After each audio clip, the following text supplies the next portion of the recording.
दरम्यान कालच्या महापत्रकार परिषदेमध्ये उद्धव ठाकरे यांनी केंद्र सरकारवरही टीका केली। अमित शहांबद्दल उद्धव ठाकरे नेमका काय म्हणाले तेही पाहूया। की जेव्हा मला वाटतं 19 साली जी रांग बसली होती, नरेंद्र मोदी आणि सगळे बसले होते, त्याच्यात मला बसवलं होतं आणि मोदीजी मला वाटतं तेव्हा बोलले होते का 14 साली बोलले असतील, लक्षात नाही आता, कि अब बाला साहब नहीं रहे, कुछ सलाह मशवरा करनी होती है तो मैं आप उद्धव जी से बात करता हूँ। मग मी काय असाच होतो? नाहीतर मी काहीतरी बोलणार होतो, जाऊ द्या, पण तुमचे महनीय अध्यक्ष त्यावेळीचे अमित शहा, वेळ आली तर बोलेन, पण तुमचे महनीय तेव्हाचे अध्यक्ष अमित शहा हे माझ्याकडे आले होते।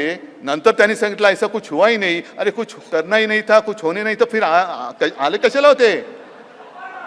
आणि काय म्हणून आला होता तुम्ही? 19 साली माझा पाठिंबा घ्यायला शिवसेनेचा, माझ्या शिवसेनेचा, होय माझ्या शिवसेनेचा, माझ्या वडिलांचा पक्ष आहे। एबीपी माझा, उघडा डोळे बघा नीट।